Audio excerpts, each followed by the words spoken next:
السلام عليكم ورحمة الله.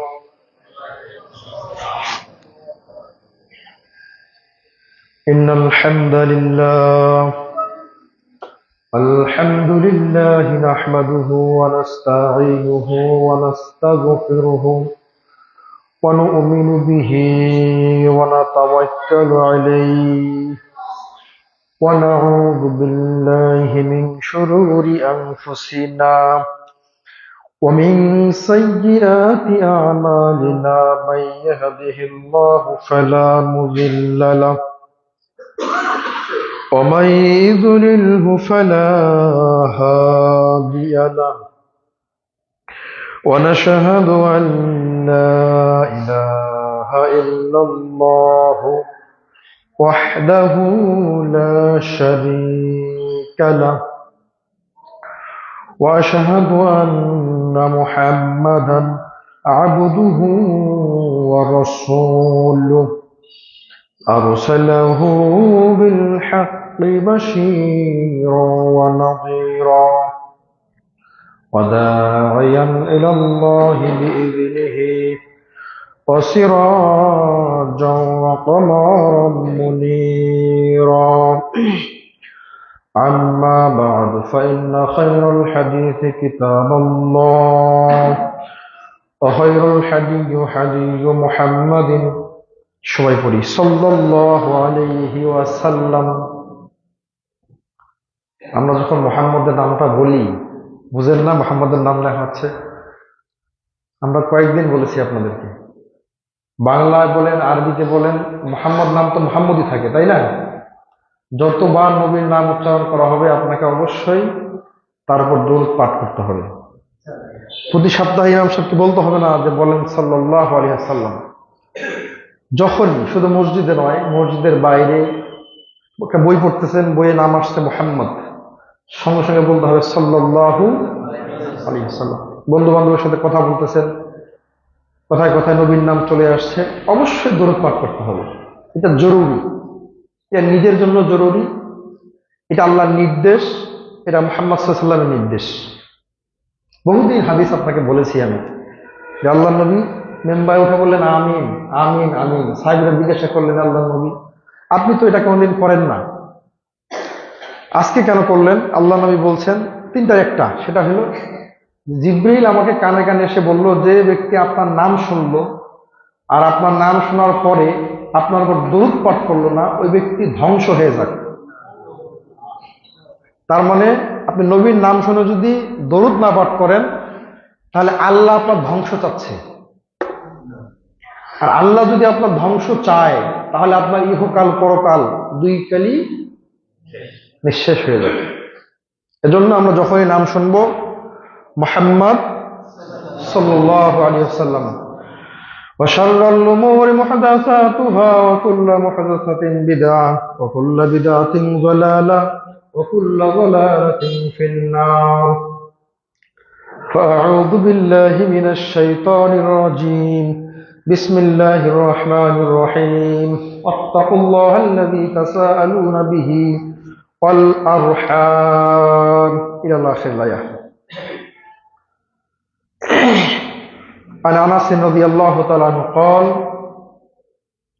قال أن النبي صلى الله عليه وسلم قال لا تحاسدوا ولا تبغضوا ولا تقاطعوا وكونوا عباد الله إخوانا رواه البخاري। প্রশংসা আল্লাহ তাআলার জন্য,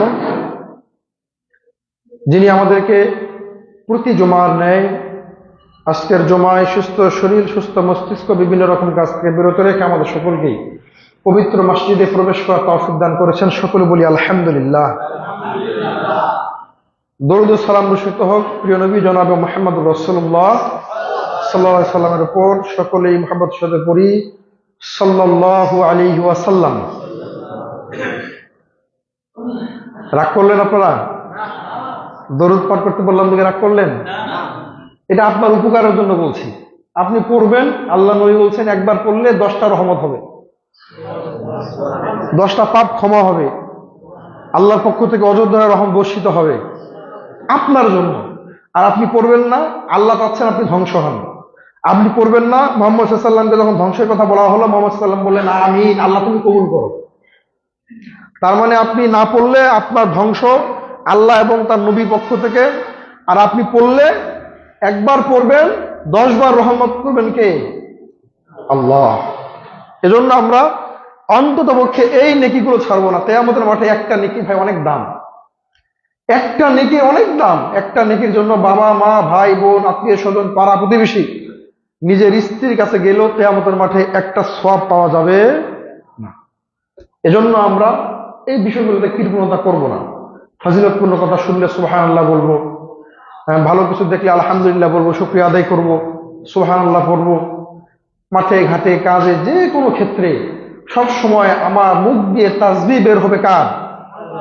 আল্লাহ। গুনগুন করে গান না গেয়ে, গুনগুন করে অন্য অন্য কথাবার্তা না বলে আমি যদি আমার আল্লাহর সাথে সর্বক্ষণ সম্পর্ক রাখি, মসজিদে আসতে আসতে বলছি সুবহানাল্লাহ, আলহামদুলিল্লাহ, আল্লাহু আকবার, তার মানে আমার সম্পর্ক কার সাথে? আল্লাহর সাথে। আপনারা জানেন কিনা যে এই তাসবিহগুলো পাঠ করে তওবা করে আল্লাহর নিকট কিছু চাইলে আল্লাহ তাকে দেন। আল্লাহ কি করেন? দেন। আমরা কিন্তু খুতবা শুরু করে নিই, আপনার কয়েকটা নসিহতমূলক কথা বলছি কিভাবে দেন। ইমাম আহমদ ইবনে হাম্বল রাহমাতুল্লাহি আলাইহি ছিলেন কি 10 লক্ষ হাদিসের হাফেজ ছিলেন। কয় লক্ষ? 10 লক্ষ হাদিসের হাফেজ তিনি ইমাম আহমদ ইবনে হাম্বল। ওই যুগের সবচাইতে বড় পণ্ডিত ব্যক্তি। তিনি এক জায়গায় গিয়েছেন সফরে গিয়ে তিনি এক জায়গায় রাত অতিবাহিত করবেন, জায়গা খুঁজে পাচ্ছেন না, কোথায় রাত্রি যাপন করবেন। একজন রুটিওয়ালা, এই রুটিওয়ালার দোকানে তিনি বসে আছেন, আর ওই রুটিওয়ালা রুটি বানাচ্ছে আর বলছে আস্তাগফিরুল্লাহ, আস্তাগফিরুল্লাহ, আস্তাগফিরুল্লাহ। আচ্ছা বলেন দেখি, রুটি বানানোর সাথে কি আস্তাগফিরুল্লাহ সম্পর্ক আছে? আছে কি? নাই। তো ইমাম আহমদ ইবনে হাম্বল তিনি ওই রুটিওয়ালাকে জিজ্ঞাসা করছেন, আচ্ছা আপনি রুটি বানাচ্ছেন আর এই আস্তাগফিরুল্লাহ তওবা ইস্তিগফার কেন করছেন? তখন ওই ব্যক্তি বলছে যে আমি সারা জীবন আল্লাহর নিকটে যত কিছু চেয়েছি এই তওবার মাধ্যমে চেয়েছি, আর আল্লাহ তাআলা আমার জীবনের সমস্ত চাওয়া পাওয়াগুলোকে কবুল করেছেন, আল্লাহ আমাকে দিয়েছেন সবকিছু। তবে একটা জিনিস এখনো আমি পাইনি, যে জিনিসটার জন্য আমি দিন রাত আল্লাহর নিকট তওবা ইস্তিগফার করে দোয়া করছি, সেই জিনিসটা হলো আমি শুনেছি যে এই জামানার সবচেয়ে বড় পণ্ডিত ব্যক্তি, তার নাম ইমাম আহমদ ইবনে হাম্বল। আমার তাকে দেখার খুব শখ, আমার খুব ইচ্ছা তাকে দেখার। তিনি নাকি এত হাদিসের পণ্ডিত, তিনি এই যুগের একজন মুজাদ্দিদ, এত বড় একজন ইমাম, আমি এখনো তাকে দেখতে পারিনি। এজন্য বেশি বেশি আল্লাহকে ইস্তিগফার করে দোয়া করছি, আল্লাহ তাআলা যেন ওই ব্যক্তির সাথে আমার সাক্ষাৎ করিয়ে দেন। এই কথা কাকে বলছে বলেন তো? ইমাম আহমদ ইবনে হাম্বলকেই বলছে। তখন তিনি বলছেন যে হে রুটিওয়ালা, তুমি যে ইস্তেগফার করে আল্লাহর নিকট দোয়া করছো, আল্লাহ তোমাকে সব কিছু দিয়েছে, এখন যেটার জন্য শুধু ইস্তেগফার করে আল্লাহর নিকট দোয়া করছো, আল্লাহ তাআলা তোমার এই দোয়াটাকেও কবুল করে নিয়েছে। কেন কেন আপনি কিভাবে বুঝলেন? তখন ইমাম আহমদ ইবনে হাম্বল বলছেন, তোমার সামনে যে লোকটি দাঁড়িয়ে আছে সে আর কেউ নয়, ইনি হচ্ছে ইমাম আহমদ ইবনে হাম্বল রাহমাতুল্লাহি আলাইহি। সুবহানাল্লাহ। এটা একটা বাস্তব জিনিস আপনাকে দেখালাম যে আপনি তওবা ইস্তিগফার করে তাসবিহ পাঠ করে আল্লাহর সাথে সুসম্পর্ক বজায় রাখলে আল্লাহ তাআলা আপনাকে দিবেন।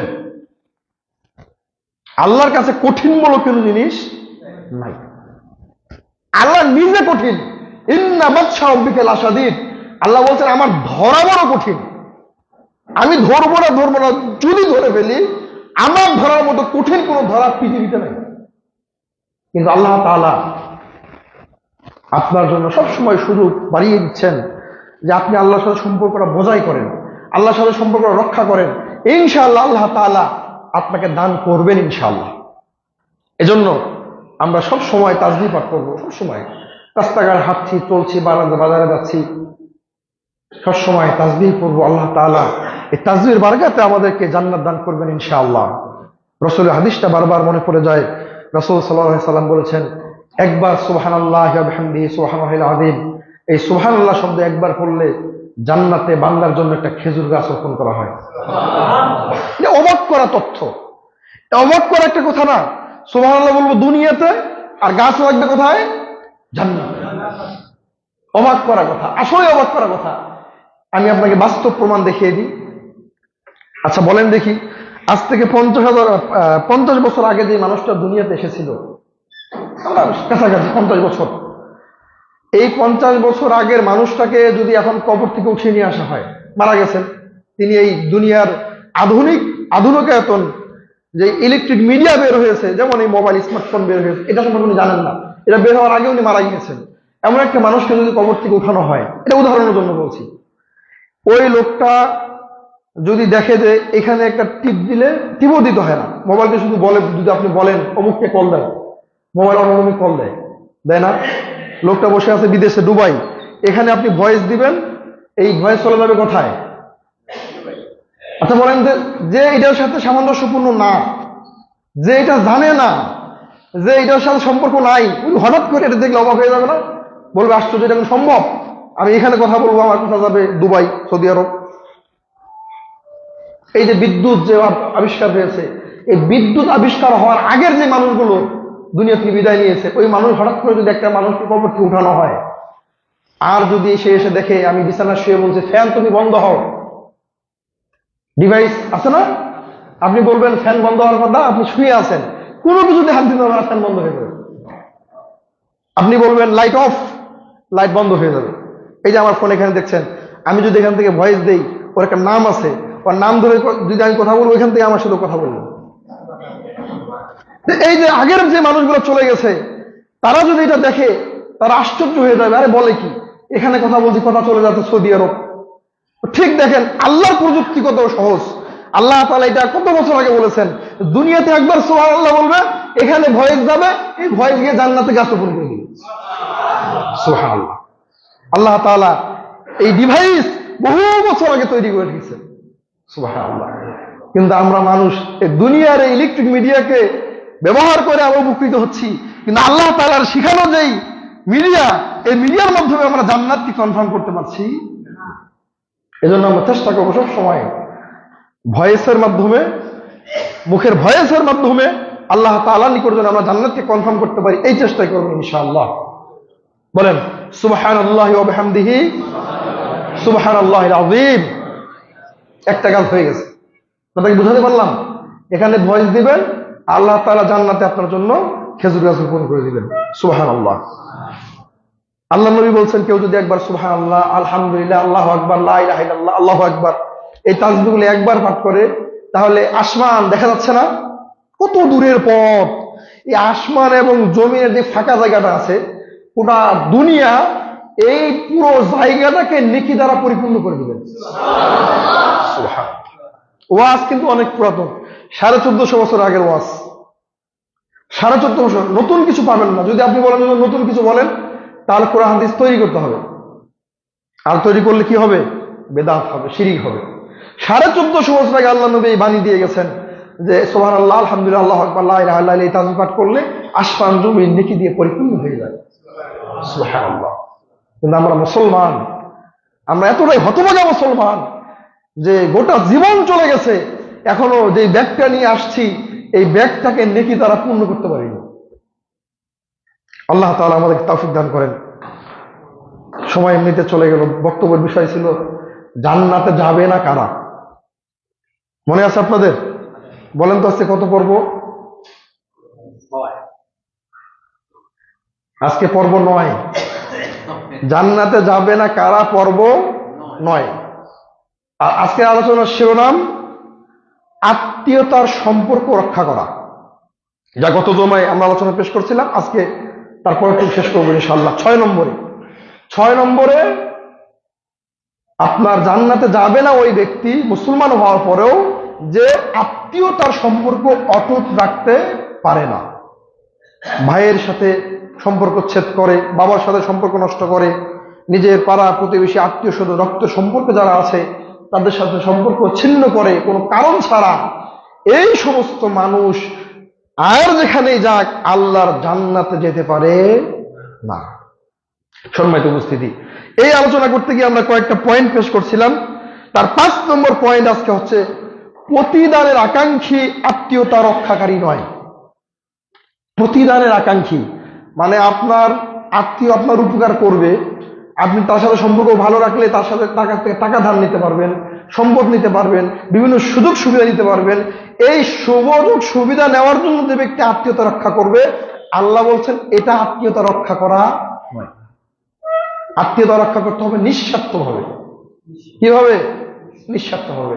আমরা দেখি যে আমাদের আত্মীয় স্বজনের ভিতরে যাদের টাকা পয়সা বেশি, একটু ধন দৌলত বেশি, তাদের সাথে সম্পর্ক সবসময় ভালো রাখার চেষ্টা করি, সবসময় সম্পর্ক সুন্দর রাখার চেষ্টা করি। যদিও সে আমার সাথে খারাপ আচরণ করে, এরপরও তার সাথে ভালো আচরণ করার চেষ্টা করি। কেন? ওই যে মোটা পাটি। অথচ আল্লাহ নবী বলছেন যে ব্যক্তি এই আত্মীয়তা সম্পর্ক বজায় রাখবে উপকারের জন্য বা প্রতিদানের আশায়, এটা আত্মীয়তা সম্পর্ক বজায় রাখা নয়। যে অসহায় গরিব একদম নিম্ন শ্রেণীর মানুষ, সে আপনার রক্তে আত্মীয়, আপনি বড় লোকের সাথে যেভাবে আচরণ ব্যবহার করবেন, ঠিক আত্মীয়তা সম্পর্ক রক্ষার্থে তার সাথে সমান আচরণ করবেন। কোন প্রকার বৈষম্য করা যাবে না। বাইরে যারা আছে একটু ভিতরে চলে আসেন, ভিতরে জায়গা আছে তো, একটু কষ্ট করে ভিতরে চলে আসেন। ভিতরে বসার ফজিলত অনেক বেশি, সামনে ফাঁকা রেখে পিছনে বসার নিষেধ। অতএব আমরা মসজিদের ভিতরে চলে আসি ইনশাল্লাহ। সম্মানিত উপস্থিতি, সহিহ বুখারীটা খুলুন, 5991 বর্ণিত হয়েছে। আব্দুল্লাহ ইবনে ওমর রাদিয়াল্লাহু তাআলা আনহু বলেন, রাসূল সাল্লাল্লাহু আলাইহি সাল্লাম বলছেন, সে ব্যক্তি আত্মীয়তা রক্ষাকারী নয় যে শুধু বিনিময়ের জন্য আত্মীয়তা রক্ষা করে। যে ব্যক্তি বিনিময়ের জন্য, প্রতিদানের জন্য আত্মীয়তা রক্ষা করে, এটা আত্মীয়তা রক্ষা করা নয়, বরং সে প্রকৃতপক্ষে আত্মীয়তা রক্ষাকারী, যার সাথে সম্পর্ক ছিন্ন করা হলে সে সেটাকে আবার জোড়া লাগানোর চেষ্টা করে নিঃস্বার্থভাবে। নিঃস্বার্থভাবে সেটাকে আবার জোড়া লাগানোর চেষ্টা করে, এই হলো প্রকৃত আত্মীয়তা রক্ষাকারী। আর এই ব্যক্তি কিয়ামতের মাঠে জান্নাত লাভ করতে পারবে ইনশাআল্লাহ। আর যে প্রতিদানের জন্য করে, উপকারের আশায় করে, এই ব্যক্তি আত্মীয়তা রক্ষা উপকারের আশায় করলে এটা আত্মীয়তা রক্ষাকারী হবে না। মুসনাদ আহমদটা খুলুন, 17488 বর্ণিত হয়েছে। উকবা বিন আমির রাদিয়াল্লাহু তাআলা আনহু বলেন, রাসূল সাল্লাল্লাহু আলাইহি ওয়াসাল্লাম বলেন, তোমাদের সঙ্গে যে আত্মীয়তা ছিন্ন করে তুমি সেটাকে বজায় রাখো। তোমার সাথে ছিন্ন করছে, তুমি ছিন্ন করো না, তুমি সেটাকে বজায় রাখার চেষ্টা করো। তোমাকে যে বঞ্চিত করেছে, তুমি তার প্রতি তাকে তুমি প্রদান করো। তোমাকে বঞ্চিত করেছে, তোমার বাবা মা তোমাকে সম্পদ দেয় নাই, তুমি তাকে বেশি বেশি দাও। আল্লাহ নবী বলছেন এই কথা, তোমাকে বঞ্চিত করেছে তোমার আত্মীয়, তুমি এর জবাব না দিয়ে তুমি তাকে বেশি বেশি দেওয়ার চেষ্টা করো, প্রতিদান দাও।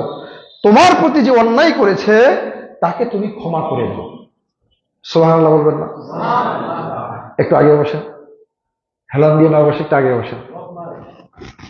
সম্মানিত উপস্থিতি, আমরা বলছিলাম রাসূল সাল্লাল্লাহু আলাইহি সাল্লামের কথা, তোমাকে বঞ্চিত করলে তুমি তার প্রতি প্রদান করো, আর যে তোমার প্রতি অন্যায় করবে তুমি তাকে ক্ষমা করে দাও। আপনি তাকে ক্ষমা করবেন, এর বিনিময়ে প্রদান করবেন কে? আল্লাহ তাআলা। আপনি ক্ষমা করবেন, দুনিয়াতে আপনার আত্মীয় আপনার সাথে খারাপ আচরণ করেছে, আপনি তাকে ক্ষমা করে দিলেন, আল্লাহ সুবহানাহু ওয়া তাআলা কিয়ামতের মাঠে এর উত্তম প্রতিদান দান করবেন। আর কিয়ামতের মাঠে আল্লাহর উত্তম প্রতিদান কি হতে পারে? কি হতে পারে বলেন? জান্নাত হতে পারে। আতাদুল ইবাদিনা আতাদুল ইবাদিয়াস সালিহিনা মা রাআত আইনুন ওয়ালা উযনুন ওয়ালা খাতারা বিকলবি বাশার। আল্লাহ সুবহানাহু ওয়া তাআলা বলেন, আমি আমার ভালো বান্দার জন্য এমন কিছু সৃষ্টি করে রেখেছি, এমন কিছু তৈরি করে রেখেছি, মা রাআত আইনুন, মানুষের চোখ কোনদিন দেখেনি, ওয়ালা উযনুন, মানুষের কান কোনদিন শুনেনি, ওমা খাতারা বিকলবি বাশার। আল্লাহ নবী সাল্লাল্লাহু আলাইহি ওয়াসাল্লাম বলেন, এটা হাদিসে কুদসি আল্লাহ বলেন, মানুষের অন্তর কখনো কল্পনা করতে পারে না আমি আমার বান্দাদের জন্য কি অনুগ্রহ সৃষ্টি করে রেখেছি। সুবহানাল্লাহ। এই হাদিসটার অনুবাদ আপনি কিভাবে করবেন? এই হাদিসে কুদসির অনুবাদ আপনি কিভাবে বুঝবেন? এই চোখ দুনিয়াতে এমন কি নাই যে দেখে নাই? বলেন দেখি কি নাই আপনি দেখেন নাই? এই ইলেকট্রিক মিডিয়ার যুগে দুনিয়ার কোন জায়গায় কি আছে এটা ঘরে বসে দেখা যায়। দেখা যায় না? দেখা যায়। এই কান, এমন পৃথিবীর কি আছে ভালো থেকে খারাপ, এমন কি আছে আমরা শুনি নাই? পৃথিবীর সমস্ত কিছু আমাদের শোনা শেষ হয়ে গেল। এই অন্তর কি কল্পনা করা যায় না বলেন? কিসের এই দুনিয়া? আপনি অন্তর কল্পনা করতে পারেন যে দুনিয়াতে কোনো মানুষজন নাই, গোটা দুনিয়াটাই স্বর্ণ? এটা অন্তর কল্পনা করা যায় না? যায়। আল্লাহ সুবহানাহু ওয়া তাআলা বলছেন, আমা খাতারা বিকলবি বাশার, আর আমি জান্নাতে কি তৈরি করে রেখেছি এটা মানুষের অন্তর কল্পনাও করতে পারে না। সুবহানাল্লাহ, আল্লাহর অনুগ্রহ কি হতে পারে? আল্লাহ সুবহানাহু ওয়া তাআলা, আল্লাহ নবী সাল্লাল্লাহু আলাইহি ওয়াসাল্লাম বলছেন, তোমার সাথে কেউ যদি অন্যায় করে, তোমার আত্মীয়, তাহলে তুমি তাকে ক্ষমা করে দাও, আর ওর প্রতিদান তো আমি আল্লাহ দিব। সুবহানাল্লাহি ওয়া বিহামদিহি, সুবহানাল্লাহিল আযীম। সম্মানিত উপস্থিতি, সহিহুল জামি' 3769 নম্বর হাদিসটা খুলেন। আলী রাদিয়াল্লাহু তাআলা আনহু বলেন, তুমি তার সাথে সুসম্পর্ক বজায় রাখো যে তোমার সাথে সম্পর্ক নষ্ট করতে চায়। তুমি তার সাথে সুসম্পর্ক বজায় রাখো, সম্পর্ক আরো গাঢ় করার চেষ্টা করো যে তোমার সাথে সম্পর্ক নষ্ট করতে চায়। আপনি অজুহাত দিতে পারেন ভবিষ্যতে গিয়ে যে আমি তো ওর সাথে সম্পর্ক নষ্ট করি নাই, ও করছে। এটা আপনি কিয়ামতের মাঠে আল্লাহকে বলতে পারেন না। এজন্য আল্লাহ সুবহানাহু ওয়া তাআলা বলে দিয়েছেন ওহীর মাধ্যমে, যে তোমার সাথে সম্পর্ক নষ্ট করতে চায় তুমি তার সাথে আরো ভালো ব্যবহার করো। কিয়ামতের মাঠে যেন আপনি কথা বলতে না পারেন যে আমি তো নষ্ট করিনি, ও করেছে।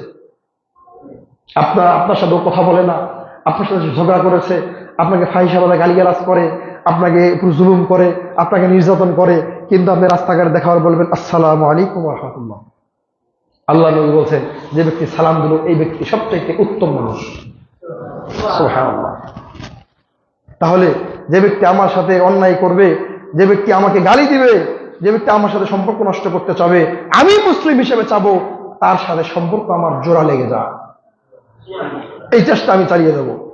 রাসূলুল্লাহ সাল্লাল্লাহু আলাইহি ওয়াসাল্লাম বলেন, তার প্রতি সদ্ব্যবহার করো যে তোমার সাথে দুর্ব্যবহার করে।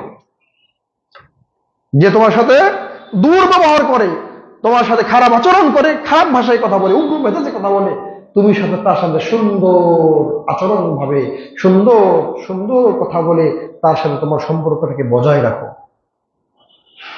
তারপর তিনি এসে বলছেন, তুমি হক কথা বলো সর্বদা, তুমি হক কথা বলো। পরের বাক্যটা খুব কঠিন, যদি সেটা নিজের বিরুদ্ধে যায় তবু। আল্লাহ নবী বলছেন, তুমি হক কথা বলো, যদি সেটা কার বিরুদ্ধে যায়? নিজের বিরুদ্ধে যায়। একটা অপরাধ করে ফেলেছেন, অপরাধ করার কারণে আপনার দুইটা লোকের কাছে কথা শুনতে হবে বা আপনার কোনো বিচার হবে, কিন্তু হক বলতে গেলে অন্য কোনো সাক্ষীর প্রয়োজন নাই। তুমি যদি মুমিন মুসলমান হও তাহলে নিজের দোষ নিজে স্বীকার করো, নিজেরটা নিজে স্বীকার করে হক কথা বলো, তোমার নিজের বিরুদ্ধে গেলেও এটা করো। সুবহানাল্লাহ। জর্দা খাওয়া বলবি, জর্দা ফতোয়া দেয় না। কেন দেয় না? জর্দার ফতোয়া দেয় না কারণ ও যে নিজে জর্দা খায়। অথচ আল্লাহ নবী বলছেন কি, নিজের বিরুদ্ধে গেলে হক কথাটা বলো। তুমি খাও জর্দা, কিন্তু তোমাকে হক কথাটা বলতে হবে যে জর্দা খাওয়া হারাম। কথা বলছেন নাই? আমি সালাত আদায় করি না, আমাকে বলতে হবে আমি আদায় করি না, এটা আমার ভিন্ন বিষয়, কিন্তু আমাকে হক কথা বলতে হবে যে আমি সালাত আদায় না করার কারণে আমার মতো পাপী কেউ নাই। কথা আমি বুঝাতে পারিনি। সম্মানিত উপস্থিতি, আল্লাহ নবী নির্দেশ এটা যে তুমি সর্বদা হক কথা বলো, যদিও নিজের বিরুদ্ধে যায়। হক কথা তো সমাজের অধিকাংশ মানুষের বিরুদ্ধে যাবে, এটা স্বাভাবিক বিষয়। এই সাহস কয়জনের আছে যে এমন কোন হক কথা বলে যেটা তার নিজের ভিতরে আছে? সম্মানিত উপস্থিতি, সহিহ মুসলিমটা খোলেন, 6689 বর্ণিত হয়েছে।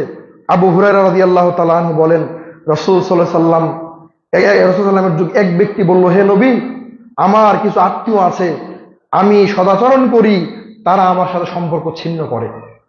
আমি তাদের সাথে সম্পর্ক ভালো রাখি, তাদের সাথে ভালোভাবে কথা বলি, সুন্দর আচরণ করি, কিন্তু তারা সব সময় আমার উপর জুলুম অত্যাচার করে, আমার সাথে সম্পর্ক ছিন্ন করে। আমি সদ্ব্যবহার করি, তারা দুর্ব্যবহার করে। আমি ধৈর্য ধারণ করি, তারা আমার প্রতি মূর্খতা পোষণ করে। আমি এখন কি করতে পারি আল্লাহর নবী? আপনি যে এই ফজিলতপূর্ণ কথাগুলো বলছেন, কিন্তু আমি তো চেষ্টা করছি যতই চেষ্টা করি তারা আমার সাথে ততই সম্পর্ক নষ্ট করে, যতই তাদের সাথে ভালো আচরণ করি তারা ততই আমার সাথে খারাপ আচরণ করে। রাসূল সাল্লাল্লাহু আলাইহি সাল্লাম উত্তরে বললেন, তুমি যেরূপ বললে তুমি যদি তাই করে থাকো, তুমি যেরূপ বললে অর্থাৎ তারা খারাপ আচরণ করে তুমি ভালো করো, তারা সম্পর্ক ছিন্ন করে তুমি এটাকে আবার জোড়া লাগানোর চেষ্টা করো, তুমি যেটা বললে এটা যদি তুমি করে থাকো তাহলে তাদের মুখে তুমি গরম ছাই নিক্ষেপ করেছো। কি নিক্ষেপ করেছো? গরম ছাই তাদের মুখে নিক্ষেপ করেছো। তাদের সাথে ভালো আচরণ করে, তাদের সাথে সম্পর্ক বজায় রেখে, সদ্ব্যবহার করে তুমি তাদের প্রতি গরম ছাই নিক্ষেপ করেছো। তুমি যদি এর উপরে বহাল থাকো তাহলে আল্লাহর পক্ষ থেকে একজন আসবেন, আল্লাহর পক্ষ থেকে একজন আসবেন সাহায্যকারী রূপে, যে তোমার সাথে সব সময় থাকবেন। ওই আত্মীয় স্বজনরা যদি তোমাকে কোনো প্রকার ক্ষতি করার চেষ্টা করে তাহলে তোমার সাথে থাকা ফেরেশতা এটাকে আটকে দিবে। আমি আপনাকে বুঝাতে পারি হাদিস, এটা আল্লাহর নবী বলছেন। আল্লাহ নবীর নিকটে প্রশ্ন করছেন সাহাবী, আমি ভালো আচরণ করি, আমি তো সুন্দর আচরণ করি, আমি তো চাই আমি আত্মীয়তার বন্ধন অটুট থাকুক, কিন্তু আমার আত্মীয়রা চায় না, তারা আমাকে গালি দেয়, আমাকে ঘৃণা করে, আমার প্রতি মূর্খতা বর্ষণ করে। তখন আল্লাহ নবী সাল্লাল্লাহু আলাইহি ওয়াসাল্লাম বললেন, তুমি যদি তার সাথে ভালো আচরণ করে থাকো, গরম ছাই তার মুখে নিক্ষেপ করেছো। তারপরের বাক্যটা সুন্দর আরো বেশি। রাসূল সাল্লাল্লাহু আলাইহি ওয়াসাল্লাম বললেন, তুমি যদি এটা করতে থাকো, এটা যদি কন্টিনিউ থাকে, আল্লাহর পক্ষ থেকে একটা ফেরেশতা তোমাকে নিযুক্ত করে দেওয়া হবে তোমার সাহায্যকারী রূপে।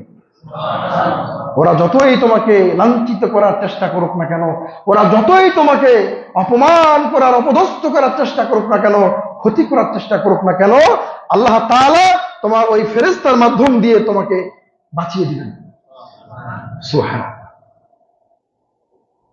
আচ্ছা, একটা কথা বলেন দেখি, আমরা যে ধারাবাহিকভাবে আলোচনাগুলো আপনাদের সামনে উপস্থাপন করছি, আমাদের কি কোনো উপকার হচ্ছে? কোনো পরিবর্তন হচ্ছে কি? কোনো পরিবর্তন? এই যে আমরা আজকে পর্ব 9 নিয়ে আলোচনা করছি, জান্নাতে যাবে না কারা, এর মধ্যে গেছে নেশাখোর গেছে, তারপরে পিতামাতার সাথে অসৎ ব্যবহার ইত্যাদি অনেকগুলো গেছে। এই যেগুলো শুনে কি আমরা আমল করার চেষ্টা করছি? গত সপ্তাহে আমরা আলোচনায় আত্মীয়তা অটুট রাখার ব্যাপারে করেছিলাম, তার বাকি অংশ আজকে পেশ করছি। আচ্ছা বলেন তো দেখি, কয়টা মানুষ এই কথাগুলো শুনে গিয়ে, রাসূলের বাণীগুলো শুনে গিয়ে নিজের আত্মীয়র সাথে সম্পর্কটা আবার বজায় রাখার চেষ্টা করেছি? করি না। আমরা এখানেই শুনি, সব শোনা শেষ, বাইরে গিয়ে বলি চোদনটা দিয়েছে খুব, এই যে আমাদের এই পর্যন্তই শেষ। বাস্তব জীবনে এটা কখনো আমরা আমল করার চেষ্টা করছি না। যদি আপনি এই কথাগুলো সবসময় শুনেন আর যদি আমল না করেন, সারা জীবন শুনেও আপনার কোনো উপকার হবে না। সম্মানিত উপস্থিতি, এই জন্য আপনাদের প্রতি আমাদের আকুল আবেদন থাকবে যে এই যে এই বিষয়গুলো ইসলামে খুব সেন্সিটিভ বিষয়। আপনি সালাত আদায় করেন, সিয়াম করেন, সব ঠিক আছে আপনার, কিন্তু ওই যে আত্মীয়র সাথে খারাপ আচরণ করেন, রক্তের সম্পর্ককে আপনি নষ্ট করে দিয়েছেন, তাহলে এগুলো করে তো আপনি জান্নাত যেতে পারছেন না। এজন্য এই ইসলামের এই বিষয়গুলো আপনাকে সুন্দরভাবে মেনে নিতে হবে। দুইজন এক মানুষ এক জায়গায় থাকলে ঝগড়া হবে, এক জায়গায় থাকলে গন্ডগোল হবে, মারামারি হবে, কাটাকাটি হবে, আরো অনেক কিছু হবে। হওয়ার পরে তারপর 2 দিন পরে, 1 দিন পরেই তার সাথে আবার মিলেমিশে যেতে হবে। যদি এই অহংকার অন্তরে পোষণ করে রাখেন, অহংকার যদি পোষণ করে স্থান ত্যাগ করেন, মসজিদ ত্যাগ করেন, সমাজ ত্যাগ করেন, তাহলে তো আপনি আল্লাহর নিকট কাফের অবস্থায় উঠবেন। আপনি হাদিস জানেন, রাসূল সাল্লাল্লাহু আলাইহি ওয়াসাল্লাম বলছেন, 2 জন মুসলিম ভাই ঝগড়া করে, ফাসাদ করে, মারামারি করে, কাটাকাটি করে 3 দিনের বেশি কথা বলেন না, বলে থাকতে পারে না। কয়দিন? সামনে হাদিসটা আসবে তাই বলে দিলাম।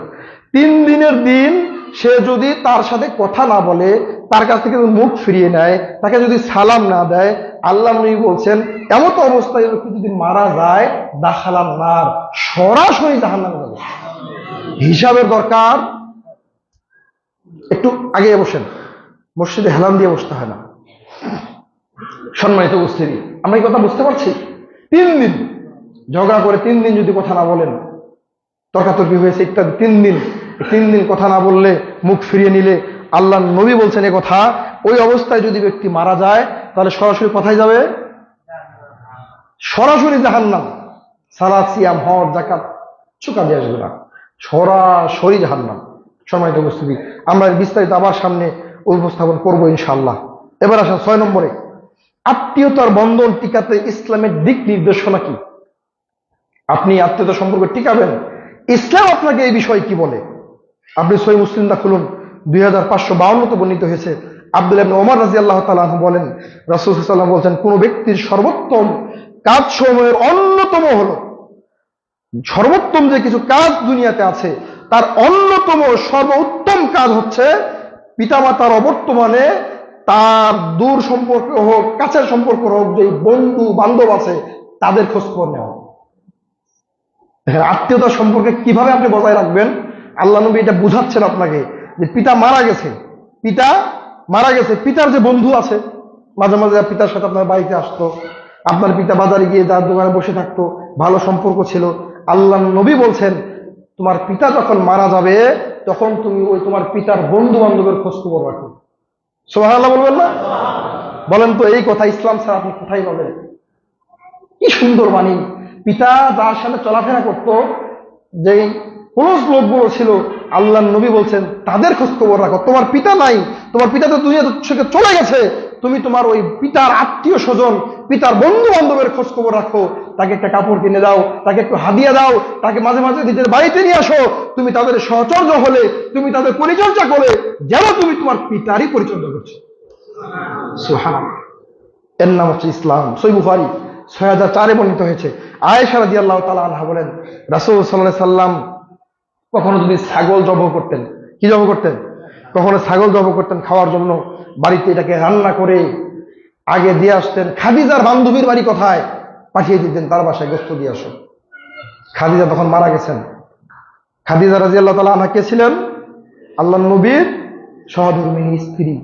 খাদিজা রাদিয়াল্লাহু তাআলা আনহা মারা গেছেন।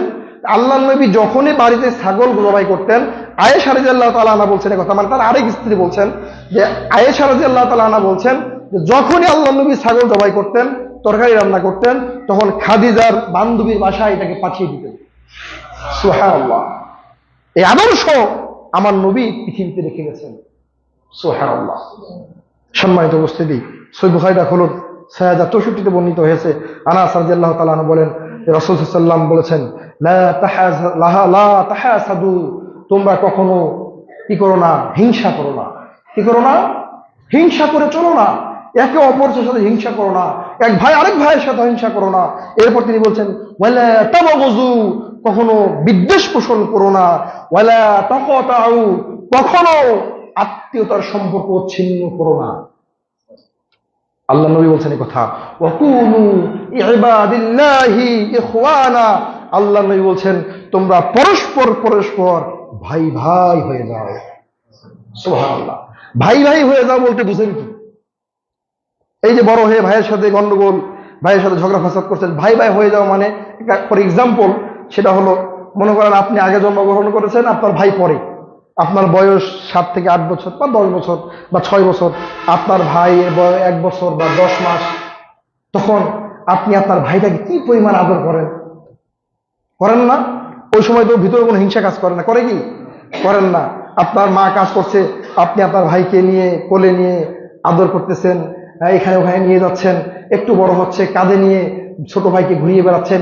এই যে ভাইয়ের যে একটা সম্পর্ক, আল্লাহ নবী সাল্লাল্লাহু আলাইহি ওয়াসাল্লাম বলছেন, বড় হয়ে হিংসা বিদ্বেষ না করে তোমরা এরকম ভাই ভাই হয়ে যাও। সুবহানাল্লাহ।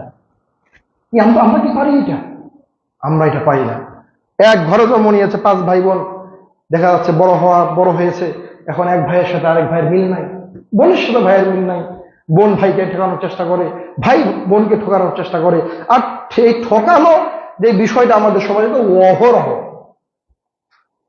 বোনের বিয়ে দিয়ে বোনকে একদিন ডেকে বাড়িতে নিয়ে এসে বলছে, এখানে 2 লাখ টাকা আছে, নিয়ে যা, নিয়ে গিয়ে তোর স্বামীকে দিস বাকি, আর জমি জায়গা চাস না। জমি জায়গা চাইলে কিন্তু আত্মীয়তার সম্পর্ক আর রক্ষা হবে না। ভাই বলছে কথা, আশ্চর্য ধরনের কথা, এমন আশ্চর্য ধরনের কথা। এমন কিছু এলাকা আছে ওরা এখন এটা জানেই না যে বোনকে বিয়ে দেওয়ার পর আবার সম্পত্তি দিতে হবে। আশ্চর্য ধরনের কথা। আপনার বোন যতটুকু আপনার বাবার সন্তান, আপনি ছেলে, আপনিও আপনার বাবার ততটুকু সন্তান, কিন্তু আপনার হক আল্লাহ বাড়িয়ে দিয়েছেন। হক আল্লাহ কেন বাড়িয়ে দিয়েছেন? এরও কারণ আছে। কি কারণ? মনে করেন আপনি বিবাহ করেছেন, আপনার স্ত্রী শ্বশুর বাড়ি থেকে যে সম্পদ নিয়ে এসেছে, এটা আপনি পেয়েছেন, আপনি আপনার বাবার কাছে যেটা পেয়েছেন এটা পেয়েছেন, এই মিলে হলো আপনার 3 ভাগ। আপনি বাবার কাছে পেয়েছেন কয় ভাগ? 2 ভাগ। আপনার স্ত্রী নিয়ে এসেছে 1 ভাগ, হইল কয় ভাগ? 1 ভাগ, 3 ভাগ। ঠিক আপনার বোনকে আপনি বিয়ে দিয়েছেন, আপনার বোন নিয়ে যাবে 1 ভাগ, আর আপনার বোনের স্বামী নিয়ে আসবে 2 ভাগ, এই তো হলো 3 ভাগ। নিজের বেলায় 16 আনা আর পরের বেলায় 4 আনা। সম্মানিত উপস্থিতি, আমরা বলছিলাম রাসূল সাল্লাল্লাহু আলাইহি ওয়াসাল্লাম বলছেন, হিংসা বিদ্বেষ ছাড়ো, হিংসা বিদ্বেষ ছাড়ো, বিদ্বেষ ছাড়ো, আত্মীয়তা সম্পর্ক রক্ষা করো, পরস্পর পরস্পর ভাই ভাই হয়ে যাও। 7 নম্বর, অমুসলিম আত্মীয়ের সাথে উত্তম ব্যবহার। অমুসলিম আত্মীয়ের সাথেও উত্তম আচরণ করতে হবে। ইসলাম আপনাকে এটা শিক্ষা দিয়েছে। আপনি নবমুসলিম, আপনি হিন্দু থেকে মুসলমান হয়েছেন, খ্রিস্টান থেকে মুসলমান হয়েছেন, অন্যান্য ধর্ম থেকে ধর্মান্তরিত হয়ে ইসলামকে ভালোবেসে আল্লাহকে ভয় করে ইসলাম ধর্ম গ্রহণ করেছেন। আল্লাহ নবী আপনার ব্যাপারে বিধান দিয়েছেন। সহিহ বুখারী 2620 বর্ণিত হয়েছে।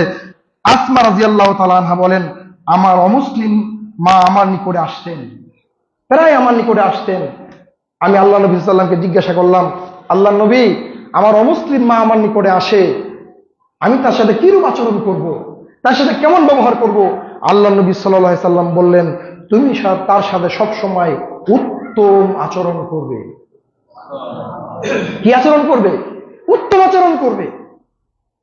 আপনি মুসলমান হয়েছেন, সারা জীবন পিতামাতার সাথে আপনাকে উত্তম আচরণ করে যেতে হবে, তাদের নিকট নাসিহা পৌঁছাতে হবে, কোরআনের বাণী পৌঁছাতে হবে। কখনোই তার সাথে সম্পর্ক নষ্ট করে আসা যাবে। আপনি মুসলমান হয়েছেন, সে আপনাকে দেখতে পারবে না, স্বাভাবিক বিষয়, কিন্তু আপনার পক্ষ থেকে যেন তার প্রতি কখনো অসৎ ব্যবহার না হয়। কারণ সে আপনার পিতা, সে আপনার মা, তাদের মাধ্যমে আপনি দুনিয়ার আলো পাঠাতে দেখেছেন। সম্মানিত উপস্থিতি, দুঃখজনক হলো সত্য, আমাদের মাঝে কিছু ভাইয়েরা আছেন যারা মুসলমান হয়েছেন, মুসলমান হওয়ার পর তারা তাদের বাবা মাকে ভুলে যায় না। আপনি আপনার বাবা মাকে ভুলে যাবেন না। কিছু ভাই আমাদের মাঝে আছেন যারা মুসলমান হওয়ার পরে এক অন্ধত্বকে ছেড়ে দিয়ে মুসলমান হয়ে আবার আরেকটা অন্ধত্বকে গ্রহণ করেছে। আছে না? আছে। গত 8 তারিখে পঞ্চগড়ে আমাদের জেলা মিটিং ছিল। ওই জেলা মিটিংয়ে 2 জন নবমুসলিম ভাই এসেছেন, তারা কাদিয়ানী থেকে মুসলমান হয়েছে। এরকম 2 জন ভাই আমাদের নিকটে এসে বলছে যে অনেক চিন্তা ভাবনা করে আমরা মুসলমান হয়েছি, কাদিয়ানী ধর্মটাকে ছেড়েছি, কিন্তু মুসলমান হয়ে দেখছি যে ওখানে যেমন অন্ধত্ব অনুসরণ করেছি, ঠিক মুসলমান হয়ে আমরা তাই করছি। তাহলে আমাদের মুসলমান হয়ে কি লাভ হলো? আমরা তখন কাদিয়ানী ছিলাম, তখনও অন্ধ অনুসরণ করেছি, অন্ধ তাকলিদ করেছি। মুসলমান হয়েও অন্ধ একটা মাযহাবের প্রতি অন্ধ তাকলিদ করে আমাদের জীবন করতে হচ্ছে। আমাদের নিকট এসে বলছে, আমরা আপনাদের নিকট এসেছি, আপনারা আমাদেরকে একটা সঠিক পথ দেখান। আমরা চাই না এই অন্ধত্ব বিশ্বাস, আমরা কোরআন এবং হাদিসের আলোকে আমাদের জীবনকে পরিচালনা করতে চাই। যেহেতু একটা ধর্ম থেকে ধর্মান্তরিত হয়ে আমি সঠিক ইসলাম ধর্ম গ্রহণ করেছি, এই ইসলাম ধর্ম গ্রহণ করে যেন আমাকে জাহান্নাম যেতে না হয়। আমরা ওই ভাইদেরকে সাদর আমন্ত্রণ জানাই যে আপনি একটা অন্ধত্বকে ছেড়ে দিয়ে, মূর্তি পূজাকে ছেড়ে দিয়ে, বিভিন্ন প্রতিমার পূজাকে ছেড়ে দিয়ে আপনি মুসলমান হয়ে যদি আপনি আবার অন্ধ তাকলিদ শুরু করে দেন, তাহলে আপনার হিন্দু আর মুসলমানের মধ্যে কোনো পার্থক্য থাকবে না।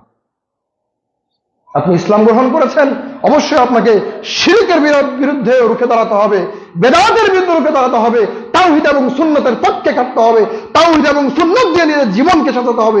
তাহলে আপনার জন্য পুরোকালীন সফলতা আছে। আল্লাহ তাআলা যেন আমাদের এই ভাইদেরকে কবুল করে নেন, সকলে বলি আল্লাহুম্মা আমিন। সম্মানিত উপস্থিতি, আজকে আলোচনা বাড়াচ্ছি না, আরো কিছু পয়েন্ট আমাদের সামনে আছে আত্মীয়তা সম্পর্ক টিকানোর জন্য। আমরা আগামী জুমাতে পর্ব 10-এ আমরা আবার বিস্তারিতভাবে আলোচনা পেশ করার চেষ্টা করবো ইনশাআল্লাহুল আজিজ। আমরা যে আজকে খুতবা থেকে যেটা শিখলাম, আমরা কি এর উপর আমল করতে রাজি আছি না? ইনশাআল্লাহ রাজি আছি না? ইনশাআল্লাহ আল্লাহকে দেখান তো কে কে রাজি আছেন। আমরা আত্মীয়তা সম্পর্ক বজায় রাখবো ইনশাআল্লাহ। আল্লাহ তাআলা তুমি কবুল করো, আল্লাহ তুমি কবুল করে নাও।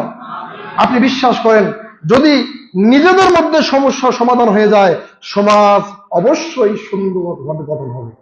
যখন আমার ভিতরে হিংসা থাকবে না, আপনার ভিতরে হিংসা থাকবে না, আপনার 2 ভাইয়ের গন্ডগোল থাকবে না, ভাই বোনের গন্ডগোল থাকবে না, এক পরিবার আরেক পরিবারের সাথে গন্ডগোল থাকবে না, তখন দেখবেন এমনিতেই ইসলাম কায়েম হয়ে যাবে। সুবহানাল্লাহ। আল্লাহ তাআলা যেন আমাদেরকে কবুল করেন, সকলে বলি আল্লাহুম্মা আমিন। আল্লাহ তুমি বড় রহমান, তুমি বড় ক্ষমাবান। আমরা খালেস নিয়ে তোমার নিকট দোয়া করছি, আল্লাহ আমাদের পারিবারিক যে দ্বন্দ্বগুলো আছে, সামাজিক যে দ্বন্দ্বগুলো আছে, আমরা পরস্পর মাঝে মিটিয়ে নিতে পারি। আল্লাহ তুমি তৌফিক দান করো, সকলে বলি আল্লাহুম্মা আমিন। আল্লাহ তুমি আমাদের সকলকেই একটা ঐক্যবদ্ধ সুন্দর সমাজ উপহার দেওয়ার তৌফিক দান করো, সকলে বলি আল্লাহুম্মা আমিন। আল্লাহ তুমি তো রহমান, তুমি তো রহিম, তুমি তো গফফার, তুমি যদি চাও আমরা এই প্রত্যেকটা সমাজবাসী কিয়ামতের মাঠে একটা পরিবারের ন্যায় জান্নাতে উঠতে পারি, আল্লাহ তুমি আমাদেরকে কবুল করে নাও। আল্লাহ আমাদের ভিতরে যে ছোটখাটো বিষয়গুলো আছে, দ্বন্দ্ব আছে, এগুলোকে মিটিয়ে দিয়ে আমরা যেন সুন্দর একটা তাওহীদপন্থী দাওয়াতি কাফেলা করে তুলতে পারি, সেই তাওহীদকে আমাদের দান করো সকল বলি আল্লাহুম্মা আমিন। পরিশেষে আপনার নিকট একটা অনুরোধ আমি রাখতে চাই, সেটা হলো সাপ্তাহিক তালিম বৈঠক। আপনি জানেন না যে এই সাপ্তাহিক তালিমি বৈঠকের মর্যাদা কত বেশি, সাপ্তাহিক তালিমি বৈঠকের মূল্য কত বেশি, এটা জানেন না বিধায় আজকে প্রায় 2.5 বছর থেকে তালিমি বৈঠক শুরু হয়েছে, আপনাকে আমি একদিন উপস্থিত দেখিনি। সংক্ষিপ্ত একটা টিকা 1 মিনিটে পেশ করছি। আল্লাহ নবী বলছেন, সুন্দরভাবে যদি কেউ অজু করে আর অজু করার পরে যদি আশহাদু আল্লা ইলাহা ইল্লাল্লাহ এই দোয়া পাঠ করে, তাহলে তার অতীতের সমস্ত পাপকে ক্ষমা করে দেওয়া হবে, তার জন্য জান্নাতে 8টি দরজা খুলে দেওয়া হবে। কি করলে? সুন্দর করে অজু করলে, দোয়া পড়লে। আল্লাহ নবী বলছেন, কেউ যদি সালাতে দাঁড়ায় তার সমস্ত পাপগুলো মাথায় এবং কাঁধে চাপিয়ে দেওয়া হয়, রুকু সিজদা করলে সমস্ত পাপ ঝরে পড়ে যায়। তার মানে পাপ ক্ষমা। তার মানে কি? পাপ ক্ষমা। আল্লাহ নবী বলছেন, কেউ যদি সুন্দরভাবে আজানের জবাব দেয়, মর্যান যা বলে তাই বলে, শেষে আজানের দোয়া পাঠ করে, তার অতীতের পাপগুলো ক্ষমা করে দেওয়া হয়। আল্লাহ নবী বলেছেন, কেউ যদি রমজান মাসে সিয়াম আদায় করে, তার অতীতের পাপকে ক্ষমা করে দেওয়া হয়। আল্লাহ নবী বলেছেন, কেউ যদি রমজান মাসের তারাবিহ সালাত আদায় করে, তার অতীতের সমস্ত পাপ ক্ষমা করে দেওয়া হয়। কিয়ামুল লাইল যদি কেউ করে, তা আপনার কদর রাতে জাগরণ করে, তাহলে তার অতীতের সমস্ত পাপকে কি করে দেওয়া হয়? ক্ষমা করে দেওয়া হয়। সুবহানাল্লাহ। খালি পাপ ক্ষমা আর ক্ষমা, শুধু ক্ষমা। কেউ যদি হজে যায়, হজ যদি কবুল হয়ে যায়, নিষ্পাপ হয়ে দেশে ফিরে আসে, তার মানে পাপ কি হইলো? ক্ষমা হলো। আরো অনেকগুলো আছে, সংক্ষিপ্ত আকারে টিকা দিলাম। এখন আসেন, তালিমে বৈঠকে বসলে কি হবে? এটাও তো একটা আমল। অন্যান্য যত আমল দেখলাম শুধু পাপ ক্ষমা হবে, পাপ ক্ষমা হবে, কিন্তু পাপ ক্ষমা হবে। আর আল্লাহ নবী বলছেন, কোনো কিছু মানুষ যদি এক জায়গায় বসে কোরআন এবং হাদিসের কথা শোনে, যখন শোনা শেষ, বৈঠক শেষ হয়ে গেল, তখন দোয়া পড়বে, সুবহানাকা আল্লাহুম্মা বিহামদিকা আশহাদু আল্লা ইলাহা ইল্লা আনতা আস্তাগফিরুকা ওয়া আতুবু ইলাইক, দোয়া পড়বে। তখন আল্লাহর পক্ষ থেকে একজন ঘোষক বলে, কুমু, তোমরা দাঁড়িয়ে যাও, ফাগফিরুল লাকুম মাগফিরুল লাকুম, তোমাদেরকে তোমাদের সমস্ত পাপকে ক্ষমা করে দেওয়া হয়েছে। 2 নম্বর কথা, ওয়াবুদ্দিলা সাইয়্যাতিকুম হাসানাত, তোমাদের জীবনের সমস্ত পাপকে নেকি দ্বারা পরিবর্তন করে দেওয়া হয়েছে। আমি বুঝাতে পারি টিকাটা। ওযু করলে পাপ ক্ষমা হবে, নেকি দ্বারা পাপ পরিবর্তন হবে না। হজ করলে পাপ ক্ষমা হবে, পাপগুলো নেকি দ্বারা পরিবর্তন হবে না। সালাত আদায় করলে পাপ ক্ষমা হবে, পাপগুলো নেকি দ্বারা পরিবর্তন হবে না। সিয়াম আদায় করলে পাপ ক্ষমা হবে, পাপগুলো নেকি দ্বারা পরিবর্তন হবে না। পৃথিবীতে এই একটা আমল, এটা যদি আপনি করেন, যে একটা তালিমি বৈঠকে আপনি কিছু সময়ের জন্য বসলেন আর শেষ পর্যন্ত শুনলেন, আল্লাহ নবী বলছেন, অতীতের সমস্ত পাপ তো আল্লাহ ক্ষমা করবেনই করবেন, পাপগুলোকে আল্লাহ নেকি দ্বারা পরিবর্তন করে দেবেন। অল্প সব, অল্প না? তাহলে আপনি তো আমার দিনী ভাই, আপনাকে আমি মহব্বত করি। আমি আপনাকে বহুদিন আগে প্রস্তাব রেখেছি, যদি আপনারা চান, প্রতি সপ্তাহে নতুন নতুন কোন আলেম এসে এখানে দাস দেবে। প্রতি সপ্তাহে নতুন নতুন কোন দেশ বরণ্য আলেমদেরকে আমরা নিয়ে সেখানে দাস দেওয়াবো, যদি আপনারা এটাকে ব্যবস্থা করতে পারেন। আর যদি তাই নাই পারেন, অর্থনৈতিক ব্যাপারে অন্ততপক্ষে বসেন, আমি আবুল কালাম আজাদ বইটা খুলে আপনাকে 2টা হাদিস পড়ে শোনাবো। আপনি বসেন। আপনি যদি না বসেন, আমি 2.5 বছর আগে আপনাকে বলেছিলাম যে কেউ যদি না বসে, প্রতি বুধবার অন্ততপক্ষে আমি নিজে সেরা সালাত আদায় করে নিজে নিজে এখানে 2টা হাদিস পড়ে দেবো ইনশাআল্লাহ। আমরা কিন্তু আমাদের ধারাবাহিকতা ধরে রেখেছি। কিন্তু দুঃখ, আপনি তো সমাজবাসী, আপনি আমার শুভাকাঙ্ক্ষী, আপনি কেন এই নেকির কাজে অংশগ্রহণ করছেন না? আল্লাহ তাআলা যেন আমাদের সকলকেই অন্ততপক্ষে সপ্তাহে একটা দিন দুনিয়াবী সমস্ত কাজকে বাদ দিয়ে আধা ঘন্টা থেকে 1টা ঘন্টা সময় আমাদের তালিম বৈঠক বসার তৌফিক দান করুন। আল্লাহুম্মা আমিন। বারাকাল্লাহু ফিকুম।